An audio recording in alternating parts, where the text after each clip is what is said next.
Have you ever stopped to think about why there are so many people out there calling themselves Christians, attending church for years, but living an empty life, without purpose, without true peace? I'm going to tell you a truth that goes against everything you hear out there. The problem isn't lack of faith. It's not lack of biblical knowledge. It's not even lack of religiosity. The problem is that most people treat God's invitation like they treat spam email. They see it, find it interesting, think I'll look at this later, and forget about it. Meanwhile, they chase after properties, oxen, marriages, everything that seems urgent, but that, in the end, doesn't fill the void that only God can fill. And you know what's most shocking? When God speaks to these people's hearts, they hear it, they feel the call, but they consciously choose to ignore it because they think they have more important things to deal with first. But here is the good news that will change your perspective on everything. You do not need to be perfect, rich, successful, or spiritually advanced to accept God's invitation. In fact, the more broken you are, the more wounded, the more disqualified you feel in the eyes of the world, the more prepared you are to understand what Jesus taught in the parable of the great banquet. God has seen your pain. He knows every tear you've shed in silence, every night you've stayed awake wondering if it's worth continuing. And even so, or rather, precisely because of this, the invitation stands. The table is set, and there's a place reserved especially for you. What you're about to discover in the teachings of this parable will challenge everything you've been taught about religion, about merit, about being worthy of God. You'll understand why, seemingly holy, people are left out while the marginalized enter through the front door. You'll learn to identify the excuses disguised as priorities that have been preventing you from experiencing the abundant life that Christ promised. And most importantly, you'll discover that you are not alone. God is with you right now, waiting for you to simply say yes to the most important invitation anyone can receive. So get ready, because what comes next could very well be the watershed between the mediocre life you've been living and the generous invitation to the banquet of the kingdom. There is something many people do and realize when they read this banquet story. The host was unthrowing just any last-minute party. He prepared a grand banquet, the kind we see at important people's weddings, where nothing is lacking. Imagine the scene. Tables laden with food, the finest wines, perfectly roasted meats, fresh breads, fruits so fresh they shine. Everything thought out in the smallest details. Because when God speaks to someone's heart to prepare something special, you can be sure it will be extraordinary. This invitation wasn't for just any occasion. It was to celebrate something unique, eternal, transformative. And the most impressive thing, everyone was invited. No one was left out for lack of an invitation. Understand? Now, think with me. How many times in our lives do we receive invitations that we know are special, but treat them with a certain carelessness? Like that friend who invites you to an important event and you say, I'll see if I can make it. But deep down you already know you won't prioritize it. The difference here is that we're re-talking about the most valuable invitation anyone can receive. It is the call to be part of God's kingdom, to experience a life of true abundance, not that superficial abundance the world sells. It's as if you received a VIP invitation to the most exclusive event in the universe, where the Creator himself is the host. God has sustained me through so many difficult moments that I've learned to value these divine invitations. These subtle touches he makes on our conscience. But here's a truth few people stop to reflect on. The invitation has already been made. It's not something you need to earn, win by merit, or wait to be worthy enough for. Jesus makes it clear that the banquet is ready. Come, for everything is now ready. This means the table is set. Grace is available. Forgiveness is accessible. Transformation is within reach. You don't need to first become perfect, rich, influential, or admired to accept it. It's exactly the opposite. You come as you are, and the banquet transforms you. Think of practical situations when you're truly hungry and someone offers you hot, delicious food. You don't say, "Wait, let me shower first, change clothes, put on perfume." No, you accept because you recognize the need and the opportunity. And there is another deep layer to this story that most people ignore. The servant was sent at the exact time of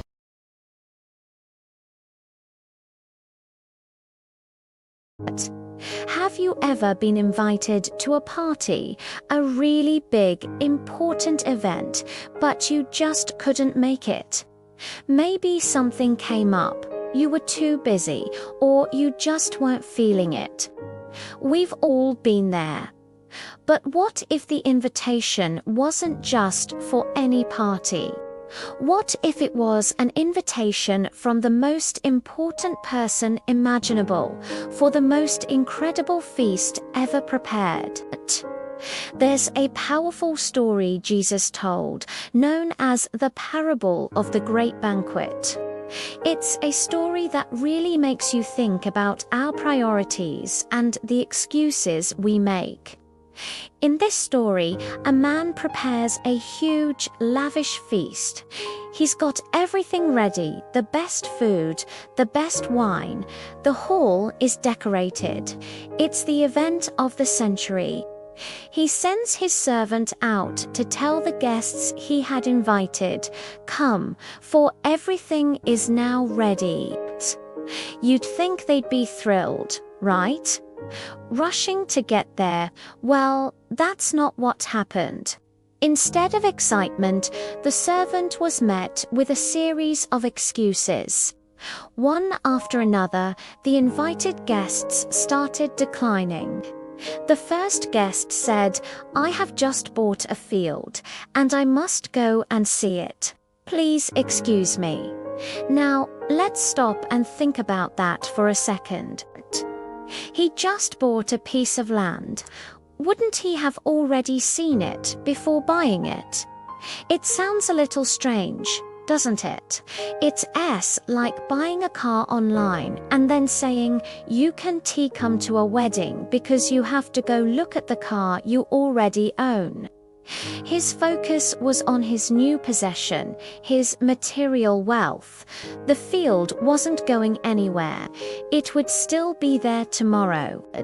But the banquet, this special, one-time event, was happening right now. His priority was misplaced. He valued his property over the relationship with the host, who had honored him with an invitation. Then came the second guest. His excuse. "I have just bought 5 yoke of oxen, and I'm on my way to try them out. Please excuse me." Again, let's break this down. 5 yoke of oxen, that's 10 animals. This was a significant purchase, a major business investment in those days. It's like buying a whole fleet of delivery trucks for your company. But who buys 10 oxen without testing them first? It seems like a very poor business decision. More likely, he was just so absorbed in his work, his career, his business ventures, that he couldn't see past his own little world. His work became more important than the invitation. He was so preoccupied with his livelihood that he missed out on life itself. The feast was a gift, a moment of joy and fellowship, but his mind was stuck on the grind. And then there's the third guest. His excuse might sound the most reasonable at first glance. He said, "I just got married, so I can't come." We can all understand that. Marriage is a huge, wonderful, life-changing event. Of course, he'd want to be with his new wife. But the host wasn't asking him to abandon his marriage. He was inviting him and, presumably his new wife to come and celebrate. A wedding is a celebration, and a great banquet is a celebration. They could have celebrated together. But instead of seeing it as an opportunity to share his joy, he used his new relationship as a wall, a reason to isolate himself. His family life, as wonderful as it is, became an excuse to turn down a greater invitation. He let a good thing get in the way of the best thing. Think about these 3 excuses: property, work, and family, possessions, profession, and people. These are not bad things. In fact, they are good things. It's good to own property, it's good to work hard, and it's certainly good to love your family. But the story shows us how even good things can become idols when they take the place of God in our lives. These men weren't declining because of some emergency or tragedy. They declined because their hearts were full of other things. Their priorities were completely out of order. They were so focused on the temporary things of this world that they missed the eternal significance of the invitation. The host in the parable represents God. The great banquet is the kingdom of heaven, the eternal life and fellowship he offers to us through his Son, Jesus.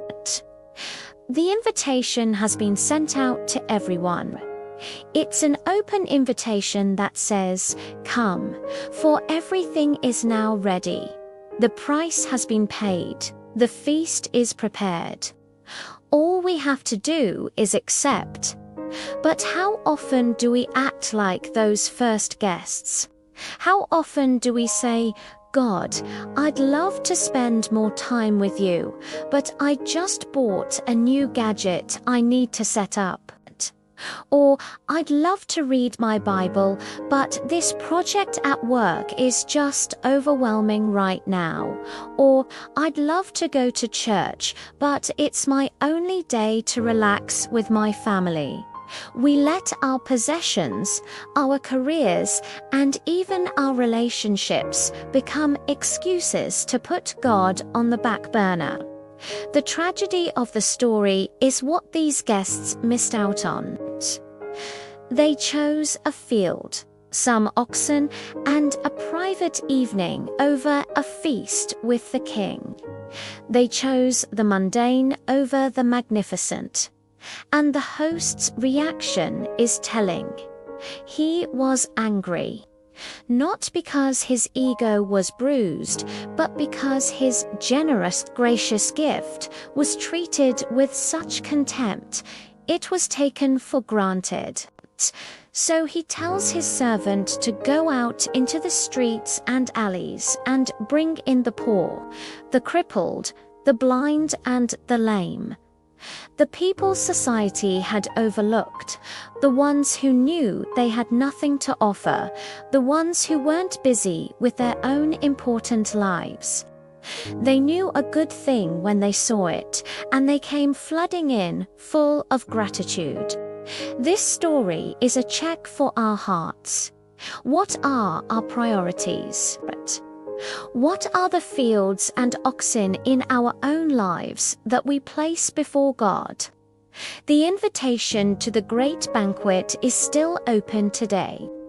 It's an invitation to a relationship with the God of the universe, a relationship that brings more joy, peace, and purpose than any possession, any career achievement, or any human relationship ever could. It's not about abandoning those things, but about putting them in their proper place with God firmly at the top. Do not let the good things in your life become an excuse to miss out on the best thing. The feast is ready. The host is waiting. All you have to do is say yes. Thank you for watching. If this message resonated with you, please consider liking this video and subscribing to the channel for more content like this. What are your thoughts? Let me know in the comments below.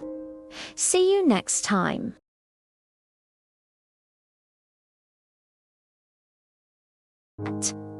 Ever heard of a party where everyone invited suddenly had better things to do? It sounds like a scene from a comedy, but it is actually a powerful story Jesus told to make a point about what truly matters in life. Let's dive into the parable of the great banquet. Imagine this: a wealthy man plans a huge, lavish feast. The food is prepared, the decorations are up, the music is ready to play. He's invited all the important people, the who's who of the town. When the time comes, he sends his servant to say, "Come on over, everything is ready." You'd think people would be jumping at the chance, right? Wrong. The first guest the servant finds says, "Oh, I'm so sorry, I can't make it. I just bought a piece of land and I absolutely have to go and see it." Now, hold on a minute. Who buys a piece of land without looking at it first? It's like buying a car without a test drive. This excuse sounds pretty flimsy. It's not that he couldn't come. It's that he didn't want to. His new possession, his property, was more important to him than the invitation from his host. He prioritized his material wealth over the relationship. The servant, probably a bit confused, moves on to the next person on the list. This guy's excuse is even more interesting. He says, "I can't come. I just bought 5 yoke of oxen, and I'm on my way to test them out." Again, let's think about this.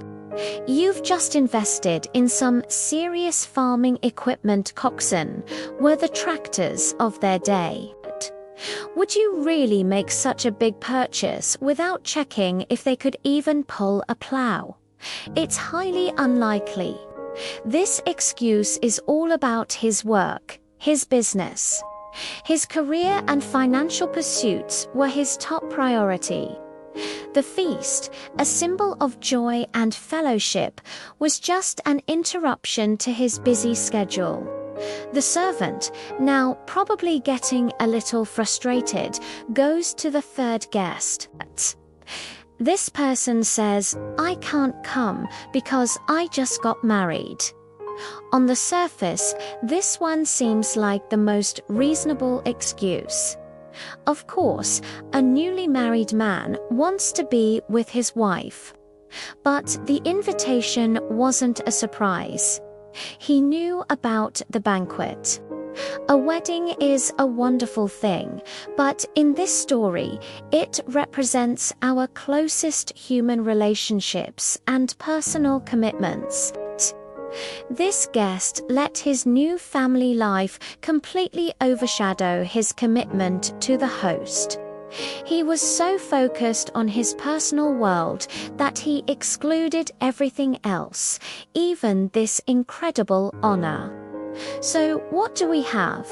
We have 3 guests all making excuses that seem legitimate at first glance but fall apart under a little scrutiny. One is distracted by his possessions, another by his work, and the third by his personal relationships. None of these things, property, work, or family, are bad. In fact, they're good things. But the problem was their priority. They placed these good things above the best thing, the invitation to the banquet. This parable is a powerful metaphor for God's invitation to us. The banquet represents the kingdom of heaven, the joy, peace, and fellowship that God offers freely. He sends out the invitation to everyone, but so often we respond just like those first guests. We say, "Sorry, God, I'm too busy with my stuff. I have to manage my investments, my house, my car." Or we say, "I can't right now. I'm swamped with work. I have deadlines to meet, a career to build, money to make." Or maybe it's, "My family and friends need me. My social life is just too demanding." We let good things become ultimate things, and in doing so, we miss out on the greatest invitation we'll ever receive. The things of this world, our possessions, our jobs, even our most cherished relationships, can become idols if we're not careful. They can distract us and cause us to have misplaced priorities. The story is a wake-up call. It asks us to look at our own lives. What excuses are we making? What are we putting before our relationship with God? The host in the parable becomes angry, and understandably so.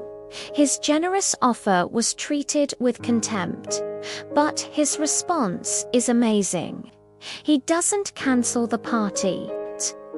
Instead, he tells his servant, "Go out quickly into the streets and alleys of the town and bring in the poor, the crippled, the blind, and the lame." He extends the invitation to those whose society had written off, the people who knew they didn't deserve it and had nothing to offer in return. This story isn't just about the flimsy excuses of the first group. It's about the overwhelming grace shown to the second. It teaches us that God's kingdom isn't for those who think they have it all together. It's for those who recognize their need for Him, who humbly accept the invitation without making excuses. So, let's examine our hearts. Are we making excuses? Are we letting our busy lives and our earthly treasures blind us to the eternal feast God has prepared? The invitation is open. The question is, will we say yes, or will we find something else we have to do? Don't let the good things in your life keep you from the very best. Thanks for watching, and I'll see you in the next video.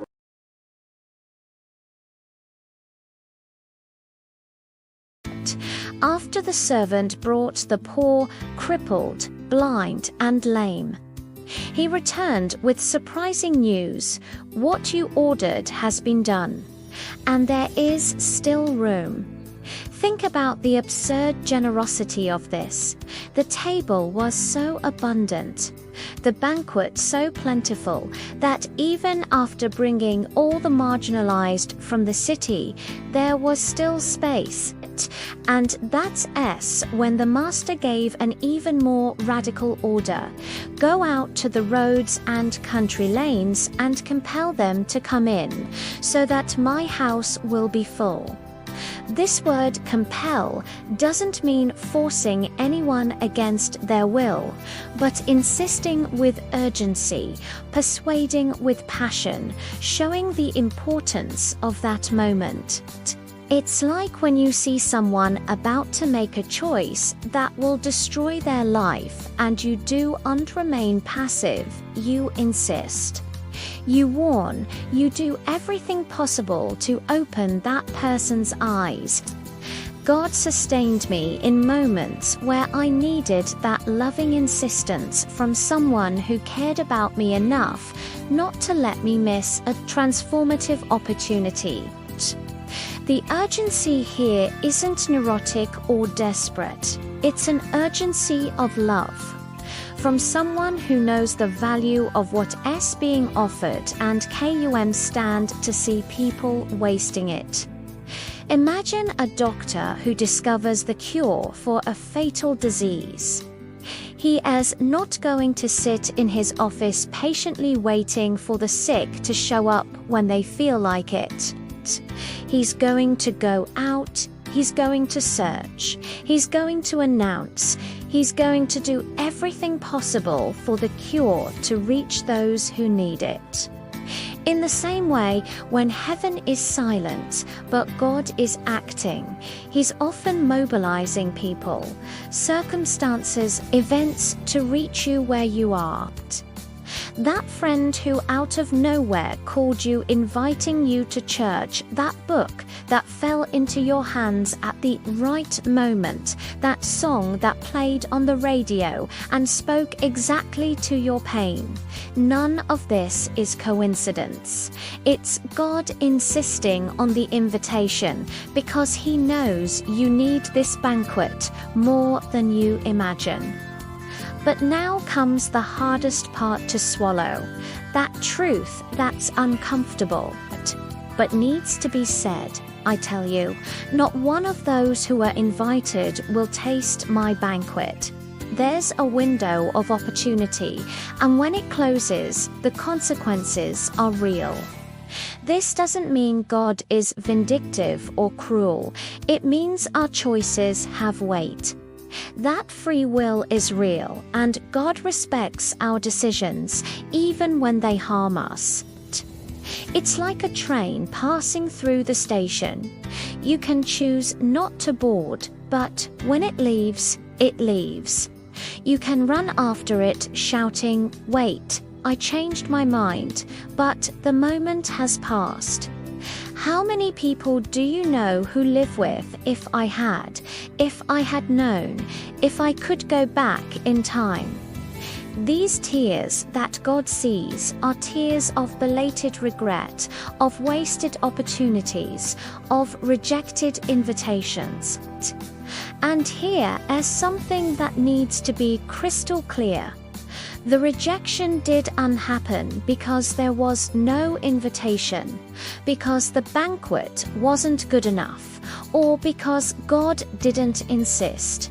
The rejection happened because people chose other priorities.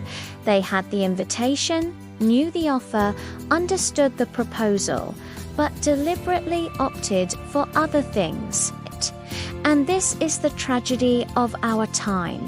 We have more access to God's word than any previous generation, Bibles everywhere, online sermons, devotional apps, prayer live streams, but never have people been so busy, so distracted, so anesthetized by the things of this world.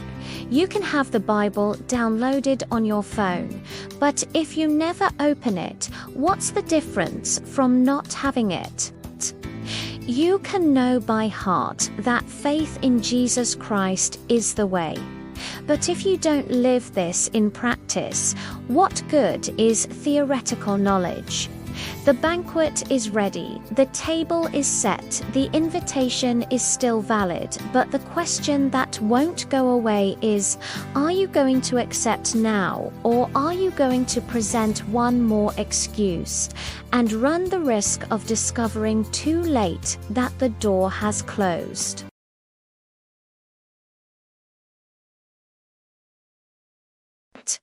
So, after everything we've uncovered about this parable, I have a question for you.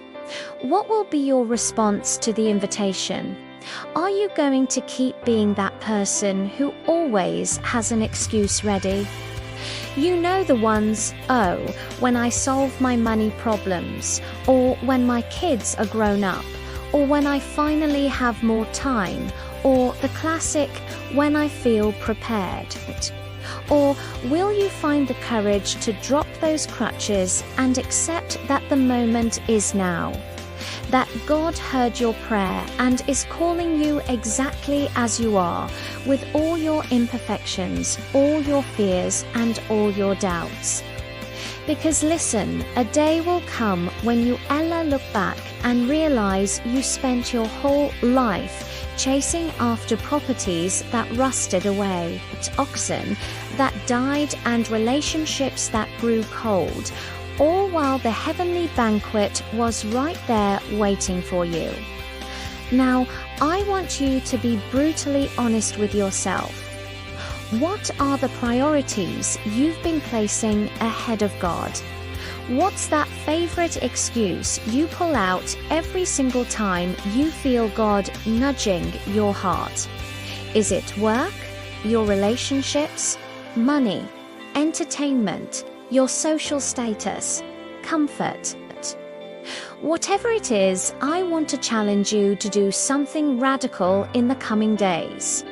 Put the kingdom first. I'm not saying you need to abandon everything and become a monk. I'm talking about truly prioritizing your relationship with God above the things that have been consuming all your time and energy. Try this. Wake up just half an hour earlier to pray and read the Word before you even think about checking your phone or social media. Carve out a moment in your day where you simply stop everything, take a breath, and acknowledge that God has sustained you this far and will sustain you from here on out. And let's apply the teachings of this parable in a practical way. Be the one who invites the marginalized people around you, that co-worker nobody pays attention to, that family member everyone seems to avoid, that person who desperately needs to feel that they are not alone, that God is with them. Make that invitation real. You know what really keeps me up at night? It's thinking about how many people will watch this video, will even agree with it, and feel that shiver of truth hitting their chest. But a week from now, they'll be right back in the same old life, making the same mediocre choices, living on autopilot, and wasting the most valuable invitation anyone could ever receive. Please don't be that person. You have a clear choice in front of you right now. Either you get up from that chair wherever you are willing to radically change your priorities, or you close this video and go back to the same empty routine that has been frustrating you for so long. And look, I'm not here to judge you if you choose that second option. I'm not. But I want you to know that when all seemed lost in my own life, it was precisely a decision like this that changed everything for me. It is the same decision that has changed everything for millions of people who chose to take God's call seriously. So here is my last challenge for you today. If what you heard here touched your heart in any way, if you felt that God was speaking directly to you through this parable, don't let this feeling die here. Subscribe to this channel right now and turn on the notification bell. Why? Because we are going to continue dissecting these profound teachings of Jesus Christ, the ones that many don't have the courage to teach. We're going to dive deep into other parables, into other kingdom principles that will challenge your comfort zone and equip you to live a life that is truly worthwhile.